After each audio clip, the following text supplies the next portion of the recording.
I'm just wondering, how much have you sensed frustration, if at all, with Golden Tate and sort of the role that he's playing here? Yeah, I don't really want to comment much on that. That's something for Coach Judge to comment on. Obviously, Golden's done a good job for us when given opportunities, and we try to get opportunities for all our guys and give them chances to help us contribute. Do you feel the need, at least, to talk to veteran players who are kind of in that position and kind of explain to them what you guys are thinking and what their role, really define it for them? Oh, I think what you try to do as a coach is communicate with all your players and have that conversations and communication be daily. And obviously, guys' roles on teams change day by day, week by week. And, we're doing everything we can to try to win a ball game. And we as coaches and our players understand that you have to embrace every role that you're in. Zach? Jason, did Andrew take a step forward, do you think, in your last game? Seemed like he played a little better, had some good blocks. I mean, did you see, were you encouraged by his performance? Yeah, Andrew's a young player. It's hard to play in the National Football League as a rookie, particularly hard to play left tackle in this league, and particularly hard to go against some of the rushers he's gone against over the first half of the season. So, throughout the season, he's done some good things. Obviously, there are plenty of areas where he needs to get better, but we all need to get better. Every player on our team, every coach on our team. So, thought he did a good job in the game the other night against a really good defensive front, really good pass rushers, hung in there well. Really good evidence of him run blocking at a high level and pass protecting at a high level, but certainly not a perfect performance. There's a lot of stuff in the game you go back and you say, this can be better, this can be better, and that's what we'll continue to do with him and everybody on a week-by-week basis. Boss Schwartz? Hey, Jason. Daniel said the other day that he has to do a better job of understanding when the play is over. You're a quarterback, obviously. How difficult is that to, quote unquote, give up on a play? And also, have you dealt with other quarterbacks that you had to coach that out of also, and how did you do that? Oh, I think that's the nature of most quarterbacks.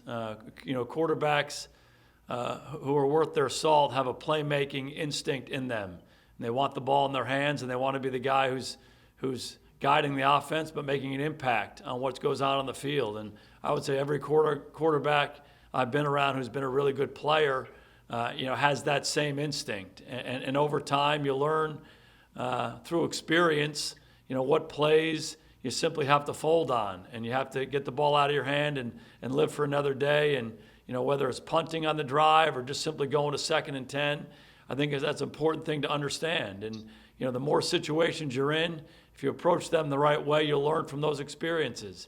And Daniel continued to do that. Most guys I've been around have gone through that very similar process. Did you have any moment on the field where you had to, that was a moment where you did something and you were told, look, the play's over, don't be a hero? Was there anything that stuck in your head that helped you? When I was a player? Yeah, I mean, you were a quarterback. Yeah, I didn't have those playmaking capabilities that these guys had, but yeah, certainly it's the same thing. It's a mentality that you have to develop over time, and we ask our quarterbacks to run the offense, make plays in the passing game, make plays with your feet, and you're always balancing that with putting your team in a position where they can be successful, and taking care of the football is a big part of that. So that's a process that I believe all quarterbacks go through. I certainly went through it at different points in my career. Thank you. Barlow? Hey, Jason. How's it going, man? Good. How are you doing? Good. As far as that goes with Daniel, are there things that you can simulate in practice to kind of drill that into him a little bit more that, hey, sometimes you just need to get rid of it, or sometimes just take the sack? Are there things in practice you can simulate rather than just drilling it in through game film? Oh, I think the most important part of practice is 11-on-11 type situations and trying to make those as realistic as possible. And then you try to do that in 7-on-7 situations, even when you're working in 1-on-1. If the timing isn't right and you have to move on, try to make it as game-like as possible. And there's certainly plenty of drills we do in individual period to try to help all our quarterbacks, do those things well, physically, and also with their decision making. So that's a big part of coaching quarterbacks, and we'll continue to try to do that. Do you sense the requisite, I guess, urgency on his part to kind of combat this? Because it seems like it's an ongoing thing and has been since he's arrived in the league. Yeah, I don't think there's any question. He recognized the urgency of it. And Daniel's such a hardworking guy. He's such a passionate guy. He's so invested in being the best player he can be and helping us be the best team we can be. And we love his approach. We love what he's all about. He's done so many good things for us this year. But we do have to eliminate the negative plays, and he recognizes that. And that'll be a thing we'll continue to work on and focus on as we move forward. We'll take two more, Pat Leonard and Duggan. Pat Leonard. Jason, do you think you're at a point now, halfway through the season, without a preseason, that you have a better feel now of what all your players can do and how to scheme them? It did seem on Monday night like you had the Buccaneers chasing a lot. The guys were open. That with the exception of the 2 turnovers, it seemed like you guys were clicking.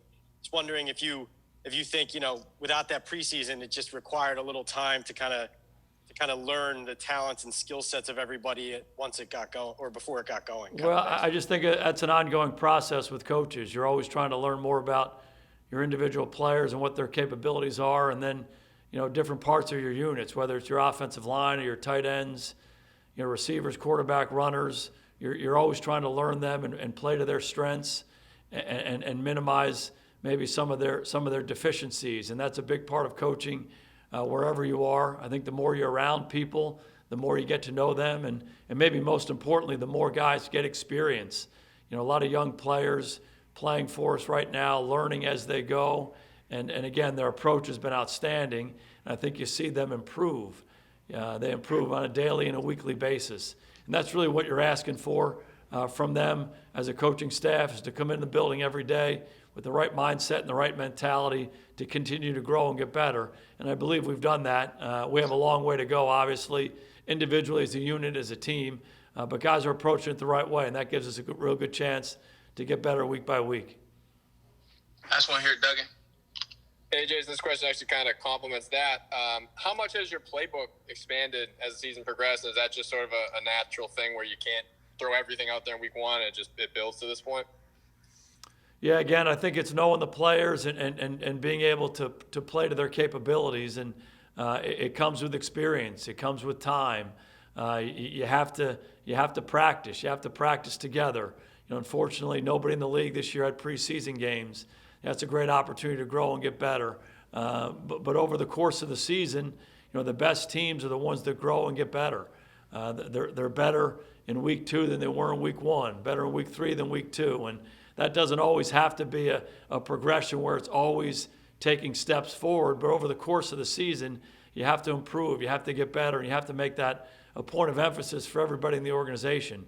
And again, our guys go about it the right way, and I think that's given us a chance to grow and get better offensively and broaden our capabilities. And hopefully that'll continue this week.